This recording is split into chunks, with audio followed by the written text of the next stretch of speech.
ada berita seorang ibu mau membuang bayinya, terus itu dilabeli secara baby blues, itu terburu-buru diberitanya dulu itu bayinya umur berapa, terus ibunya sebelum melahirkan apa sudah menderita depresi gitu ya, sehingga ibu itu terikat secara emosional kepada bayinya. Di kantor mendadak blow on, dia diem aja itu ya, yang disebut withdrawal, itu sakau ya, aku dekat dengan bayinya.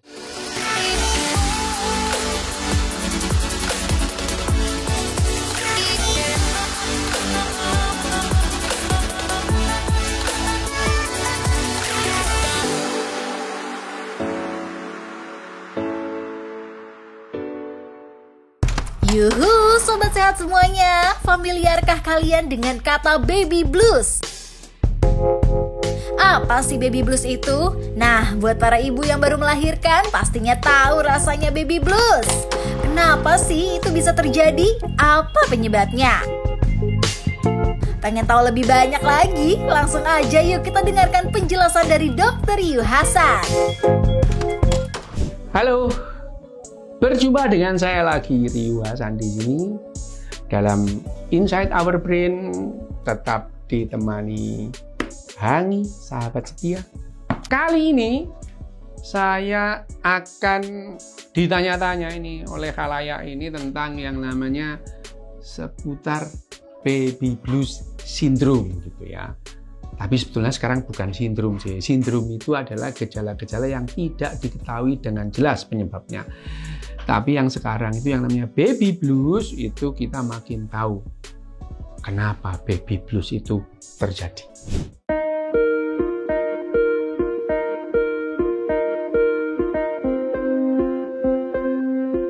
Baby blues syndrome itu gejalanya mirip dengan yang namanya depresi pasca melahirkan atau postpartum depression gitu. Bedanya di mana?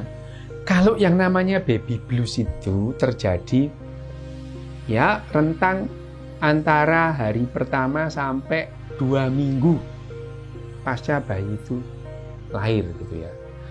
Kalau orang tuanya itu masih gelisah, gundah, cemas, tanda-tanda depresi, nggak ada hujan, nggak ada angin, nangis, terus kemudian merasa sendirian, itu ya, merasa ketakutan, nggak tahu apa yang harus dilakukan lebih dari 2 minggu, itu dia sudah masuk dalam kondisi yang disebut postpartum depression, gitu ya, atau depresi pasca melahirkan. Itu bisa sampai 1 tahun pada saat bayi lahir itu. Sekarang kita paham lah ya yang namanya PPD atau postpartum depression atau baby blues itu kenapa terjadi, karena otak kita ini otak ya, otak kita itu bekerjanya selain disebabkan oleh konstelasi jaringan di otak yang saling mendukung dan saling bersaing menghasilkan cara kerja otak, tapi cara kerja otak dipengaruhi juga oleh yang namanya neurotransmitter, oleh yang namanya hormonal. Nah, pada saat ibu habis melahirkan itu, terjadi perubahan hormonal gitu. Sehingga rata-rata di dunia ini antara 7 sampai 15%. 7 sampai 15% ibu-ibu itu pasca melahirkan tuh mengalami yang namanya baby blues gitu ya. Jadi ini adalah suatu yang umum, uncommon, yang common, bukan uncommon ya, bukan sesuatu yang aneh kalau seorang ibu itu mengalami baby blues gitu ya. Ya itu tadi, perasaan sedih, nggak tahu apa yang harus dilakukan gitu ya.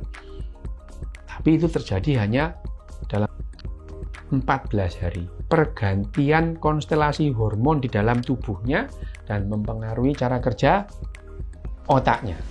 Nah, itu yang namanya baby blues dan postpartum depression. Gejala-gejalanya sama, ya ringan, sedih, merasa sendirian gitu. Itu ditungguin atau tidak, tetap dia merasa kesepian gitu ya. Itu adalah betul-betul karena perubahan hormonal yang terjadi di otaknya.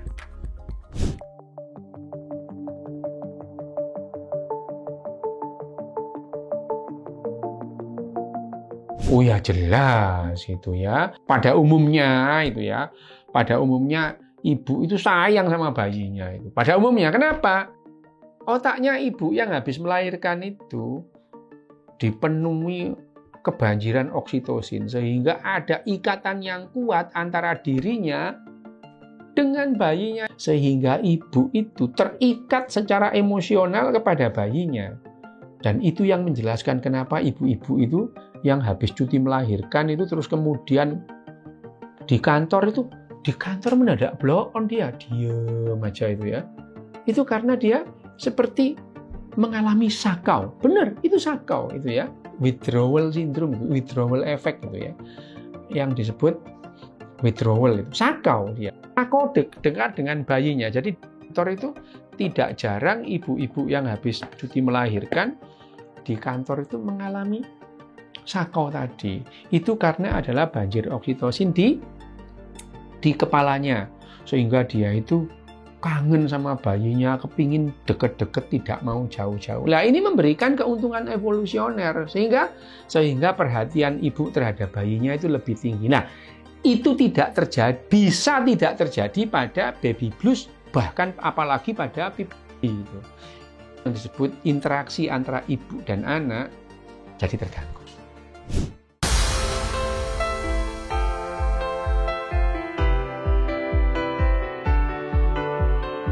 Oh ya, gini, sebetulnya kalau kita mengetahui bahwa seseorang itu bisa mengalami baby blues pada saat dia itu melahirkan, pengetahuan bahwa baby blues itu bisa terjadi, itu sudah menolong sehingga seorang ibu yang sudah paham bahwa baby blues itu bisa terjadi pada saat dia merasa sedih, sendirian, gitu ya, terus kemudian kepingin nangis pada saat habis melahirkan, dia tahu, oh ini baby blues gitu ya. Bayangin aja kalau nggak tahu gitu ya. Itu jadi pengetahuan atau konseling kepada ibu-ibu hamil ya, ibu-ibu yang kontrol kehamilan atau antenatal care gitu ya. Perawatan sebelum melahirkan, itu penting bahwa baby blues itu bisa terjadi pada siapa saja gitu kan. Pengetahuan tentang baby blues itu akan membantu penderitanya untuk menghandle dirinya sendiri.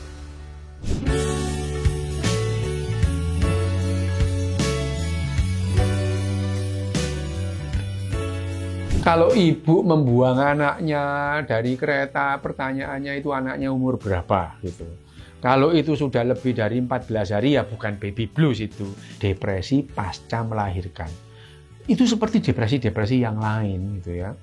Pengen nangis, pengen sedih, merasa dirinya tidak berguna, pengen bunuh diri, itu memungkinkan pada orang depresi. Jadi kalau ada berita seorang ibu mau membuang bayinya, terus itu dilabeli secara baby blues, itu terburu-buru diberitanya dulu itu bayinya umur berapa, terus ibunya sebelum melahirkan apa sudah menderita depresi gitu ya.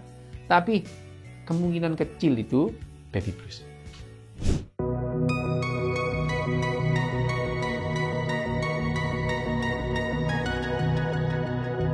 Pada binatang apakah bisa terjadi? Ya bisa memang gitu ya, bisa gitu.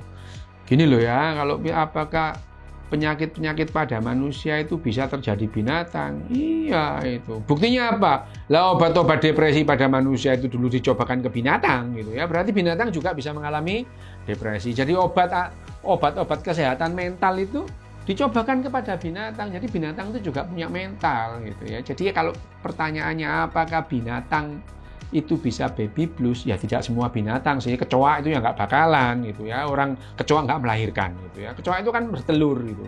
Apalagi misalkan penyu itu habis bertelur ditinggal gitu ya. Ditinggal itu ya, tidak semua binatang, tapi binatang-binatang tertentu yang mirip dengan manusia, misalnya simpanse, bonobo, orangutan itu. Sangat mungkin mereka itu bisa mengalami gangguan pasca melahirkan baby blues itu.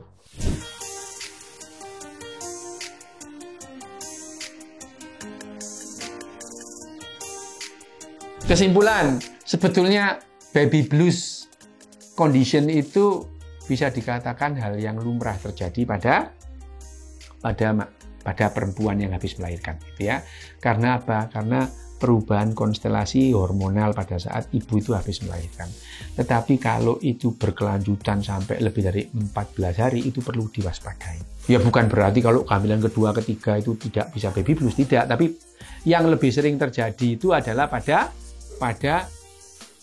kelahiran pertama, anak pertamanya. Nah, kalau kita melihat seseorang itu mengalami baby blues atau pasca melahirkan, ya, tugas kita adalah ke profesional, ke psikolog, ke psikiater. Jangan sok-sokan ngatasin sendiri kalau nggak tahu. Oke?